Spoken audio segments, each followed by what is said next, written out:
FM 89.1, Radio Universidad. Vamos a cambiar de tema, voy a saludar a Julia Ruffini, que es coordinadora del Departamento de Comunicaciones de Animal Libre Argentina. ¿Qué es Animal Libre Argentina? Bueno, están haciendo una convocatoria para las fiestas para que no haya menúes que terminen incluyendo animales. Pero le voy a preguntar mejor a Julia. ¿Cómo te va? José Fernández, María Luz Salomón y Lucas Tolosa te saludan. Buen día. Buen día. ¿Cómo están? Buen día. Muchas gracias por el espacio. No, bueno, gracias a vos por atendernos y vamos a charlar un poco. Estás hablando con alguien que no es ni vegano ni vegetariano, ni lo pienso ser en mi vida. Te digo desde dónde te hablo yo para que el debate sea más rico también. ¿Qué es lo que ustedes están proponiendo hoy?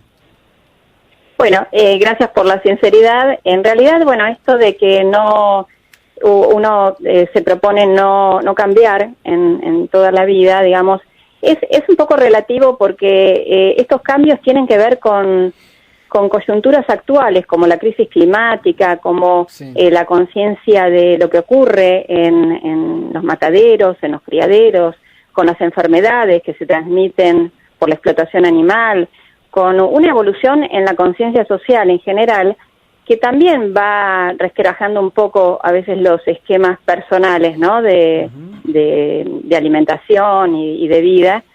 Y a veces esa resistencia que uno tenía al cambio encuentra ahí como una fisura y le encontramos sentido a cambiar hábitos. Así que está bien, yo te agradezco que seas sincero, pero me parece como que... exageré en el que nunca lo seré porque uno nunca sabe. Yo hace 30 años decía que nunca iba a tener freezer. Y tengo 2 ahora, entonces digo, en ese sentido, claro, lo que sí me cuesta, o sea, yo veo un animal, soy muy bichero, tengo perros, gatos, voy al campo y acaricio los caballos, me encanta todo eso, pero la verdad que me gusta mucho también comer su carne. Bueno, es que eso que describí, José, es muy normal, y es uno de los problemas que se describen, ¿no? Problema porque tiene que ver con una división interna que no es del todo saludable, una división a nivel psicológico que nos ocurre, que tiene un nombre, se llama disonancia cognitiva. Hay muchas formas de disonancia cognitiva, o sea, esta en particular es justamente esta capacidad de amar o de respetar o de ser, digamos, amable con otro ser sintiente que uno percibe, que te mira a los ojos, que quiere mimos, a veces incluso que quiere relacionarse amigablemente, y sin embargo después a los minutos te lo estás comiendo, ignorando, porque uno no quiere saber cómo fue que llegó a ese plato, ¿no? Ignorando todo lo que hay detrás, que son meses y años, a veces de encierro, de estar invadidos permanentemente por procedimientos veterinarios invasivos, de pichicateadas, mutilaciones, privación de la libertad, hacinamientos al final, y finalmente esa compulsión que se los lleva adelante hasta el momento de su muerte, a pesar del pánico que sienten, a pesar de que saben que escuchan, digamos, los gritos de los que están adelante de ellos, que son sus pares, y bueno, todo ese miedo, ese pánico, el terror que ejercemos en la explotación animal, no lo queremos conocer a la hora de ir al bife del plato, digamos, ¿no? Claro. Ahora, también hay una historia que viene desde el comienzo de la humanidad. Mucho se habla de los alimentos procesados hoy, de lo malo que son y demás. Y cuando uno repasa la historia, la verdad que el hombre en la antigüedad vivía del campo, de lo que cosechaba, y vivía también de cazar y de matar animales. Digo, es algo que está en la naturaleza del hombre también. Claro, está en la naturaleza del hombre, digamos, de las antiguas costumbres, nosotros podemos inferir que también está la dominación de unos sobre otros en función de su capacidad, de su fuerza, etcétera.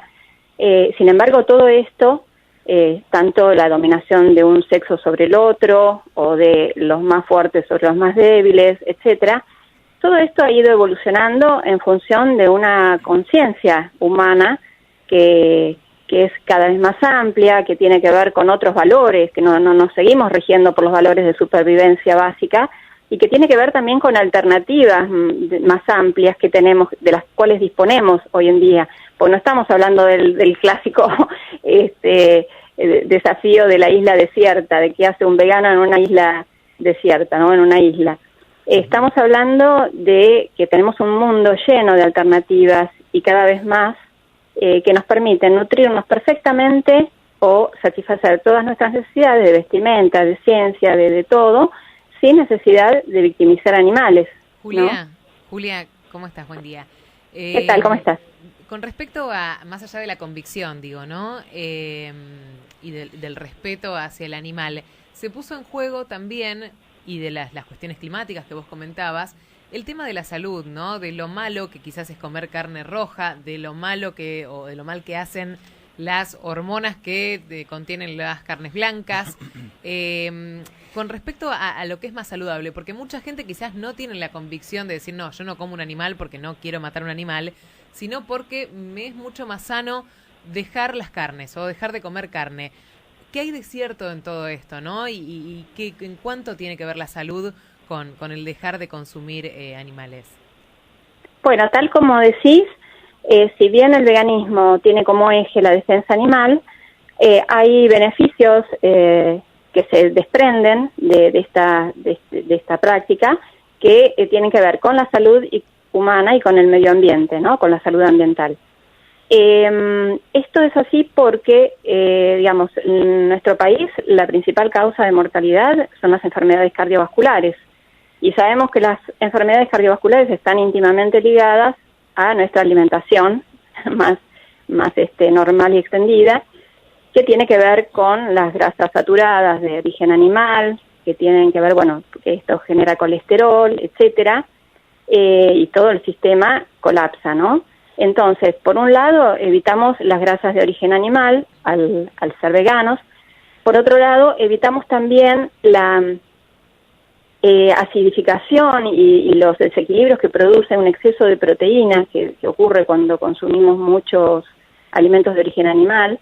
En el caso de las proteínas vegetales esto no ocurre. Además, las proteínas vegetales que tomamos de las legumbres y de otros alimentos, de las semillas, los frutos secos, etcétera, estas proteínas vegetales tienen fibra que las hacen más digestivas, cosa que no existe en las carnes, por ejemplo. Por otro lado, los lácteos vegetales, que bueno, ahora los llamamos así porque no es necesario reemplazar, pero queremos reemplazar porque hace más fácil la transición. Los lácteos vegetales tienen la posibilidad de estar frescos y no te intoxican, digamos. En cambio, los lácteos comprados de origen animal tienen que estar esterilizados, tienen muchísimas bacterias, tienen, como vos decías, hormonas. Son el producto en realidad de un fluido de crecimiento vacuno de una especie de mamífero mucho mayor a la nuestra, que está creado por la naturaleza para que crezca rápidamente un bebé ternero a una masa corporal de 200 kilos o más. Y esto mismo lo estamos consumiendo los humanos, que tenemos un tamaño, unas dimensiones y una biología distinta. Entonces, esto genera cáncer, en fin, una serie de desarreglos que se conocen muy bien, que ya están muy difundidos hoy en día, ¿no? Volviendo al tema animal, ser vivo, lo que contabas al principio, esto de acariciamos al animal que está al lado nuestro y después lo terminamos comiendo, no vemos cómo lo matan, no queremos verlo y demás. Claro. ¿Por qué no nos pasa lo mismo con un vegetal, que también es un ser vivo, que crece, nace, se reproduce? ¿Por qué no nos pasa eso con el vegetal? Bueno, si bien lo respetable es ser considerados con toda forma de vida, ¿no? De hecho, el veganismo implica menos deforestación, o sea, más respeto hacia los bosques, hacia las selvas, porque sabemos que la principal causa de deforestación, o una de las principales, es la ganadería. La ganadería es la que está arrasando selvas, bosques. Por otro lado, la cantidad de plantas que hay detrás de 1 kilo de carne es mucha mayor que la que come directamente un vegano, ¿no? Así que en ese sentido, digamos, la victimización de las plantas que existe detrás de la carne es mucho mayor que la que un vegano ejerce directamente. Pero al margen de eso, vamos a una cuestión biológica. los animales tenemos un sistema nervioso central. Es decir, somos sensibles porque tenemos los 5 sentidos, ¿no? Pero además de tener esos 5 sentidos, lo que hacemos es transformar esos estímulos sensoriales, por ejemplo, toco una llama o algo caliente, ¿no? Uh-huh. Y no es que simplemente se produce un efecto en mi mano, sino que a la vez ese estímulo sensorial va a mi cerebro, por eso es un sistema nervioso central. El cerebro es el órgano que rige el sistema nervioso central y lo transforma a nivel de un sustrato psíquico, lo transforma en un sentimiento, en una emoción, en un que puede ser en ese caso el sufrimiento o el pánico o el terror ante eso que estoy sintiendo. Sí. Esto no ocurre en las plantas. Las plantas reaccionan a los estímulos porque son sensibles, reaccionan a la humedad, al calor, a la luz, etcétera, de la manera que reaccionaría, pongámosle, una célula fotoeléctrica, o sea, que reacciona a la luz, sí, y genera un cambio, pero no tiene un sistema psíquico producto del cerebro, ¿no?, y del sistema nervioso central, que la hace sufrir, o tener alegría, o amar, o desear escapar, o tener pensamientos, sentimientos, etcétera. Esa es la gran diferencia a nivel biológico. Julia, y con respecto a la actividad económica, ¿no? Porque por mensaje nos dicen qué hacemos con la mano de obra que da la industria de la carne, ¿no? También. Claro. Bueno, lo que en ningún momento el movimiento vegano quiere dejar desempleada a la población, al contrario, lo que se busca es una reconversión industrial, una reconversión de las actividades, o sea, por ejemplo, lo que son los agronegocios, bueno, se busca digamos, en armonía con la propuesta ambiental, se busca una agroecología, pero antiespecista, es decir, sin explotación animal, ¿no? El especismo es un concepto bastante reciente que tiene que ver con la correlación, digamos, así como hablamos de la discriminación por razas, por sexo, ¿no? De la misma manera discriminamos por especies, o sea, creemos que las demás especies están para servirnos, que nosotros somos la especie superior y la especie con el privilegio de dominar y manejar a las demás a nuestro antojo. Eso es especismo. O que la vida de las demás especies importan menos que la nuestra. Eso es especismo. Entonces, cuando hablamos de una agroecología o de cambios en el modelo productivo, hablamos también del antiespecismo, de que hagamos esos cambios, pero dejando de explotar a los animales. O sea, no nos comemos a una vaca orgánica, no, simplemente no la comemos porque no necesitamos generarle sufrimiento, terror, miedo y dolor a un ser sintiente cuando tenemos otras alternativas perfectas a nuestra disposición. Julia, te agradecemos mucho esta charla, interesantísimo el debate. La idea era un poco eso, ¿no? Escuchar posiciones, ver cada uno qué piensa y está bueno que aquel que tenga la convicción de hacerlo, o no. Yo tengo, por ejemplo, mi ahijada no come carne porque no le gusta, desde muy chiquita, no lo hace por convicción, sino porque no le gusta. Y la verdad es que no tuvo problema de salud, la verdad que no. Perfecto, buenísimo. Seguro que va a tener beneficios también. Y después sí, seguro. Y después están los otros que te dicen, no, yo no puedo vivir sin comer carne. Que hasta ahora me incluyo en ese sector también. Pero bueno, es el tema. Bueno, igual ten en cuenta que hay reemplazos cada vez más similares al... Sí, incluso es más, voy a tocar un tema controversial. Además de las carnes vegetales basadas en plantas, ¿no? Que hay algunas muy, muy parecidas a las de origen animal. Además de eso, lo que se está desarrollando ahora son las carnes de laboratorio. Sí, que lo que hacen es, a partir de unas células que se toman, incluso a veces ni siquiera del animal, sino de una pluma, por ejemplo, en el caso de la carne de pollo, ¿no? A partir de unas células madres, en un bioreactor se reproducen y se generan tejidos muy similares. Así que, bueno, en ese caso no son carnes veganas, pero evitan la explotación y el sufrimiento animal. Parte de la historia se soluciona con eso. Te consulto algo así más personal. Pasa un cumpleaños de 15, vas a un casamiento y está el lechón ahí con el pucho en la boca, en mi época le ponían así. ¿Qué haces? Bueno, eso depende un poco de cada uno, ¿no? O sea, en el caso de activistas, probablemente hay veces que tenemos una actitud un poco más aguerrida. Sabemos que son espacios donde de todos modos nuestra presencia y un ejemplo diferente de alimentación, se genera también una influencia en el entorno social, pero depende de cada uno, claro. Digamos, de cuánto le pegue, ¿no? A cada persona. ¿Estás en pareja vos? Sí. ¿Tu pareja es vegana también como vos? También, sí. Yo soy de las que en realidad me gusta tener relación, así cuando se trata de una relación de pareja, ¿no? Por ejemplo, con personas afines. Bien. En cuanto a la ética. ¿Tendrás ¿no? algún familiar? ¿Tenés gente con la cual, no sé, algún novio habrás tenido alguna vez que no era vegano o no? La verdad que no me acuerdo. ¿No te acordás? Muy bien, eso me gusta. Me gustan los códigos.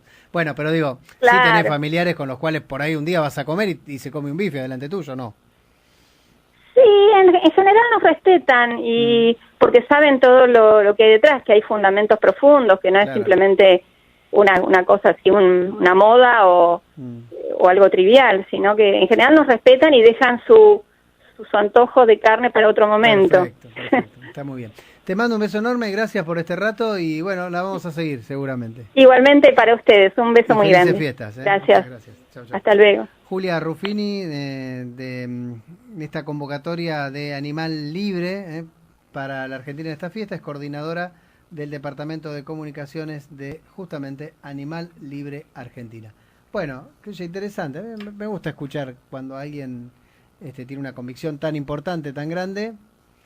Es difícil, ¿viste? Es difícil. Yo lo que sí veo es que cada vez hay más gente que intenta ser vegana, vegetariana. Sí, a veces no te queda otro. Por varios motivos, ¿no? Esto que decíamos recién, o sea, muchos por la convicción del cuidado animal, también, muchos por salud y por esto porque aparte hay todo un movimiento también muy dividido en cuanto a los pediatras, de qué es lo que opinan sobre esto, sobre el comer carne, sobre los lácteos. Viste que eso también eso lo podríamos charlar algún día con alguien porque hay como una cierta grieta en esto, ¿no? De los que dicen es muy necesario para el crecimiento desde muy chiquitos. Tenés la otra parte que te dice el lácteo, la verdad que no aporta nada y de hecho si aporta cosas negativas, ¿no? Así que bueno. 10:28, hacemos la pausa, ya seguimos. Desde la Universidad Nacional de La Matanza, Radio Universidad FM 89.1. Siempre cerca.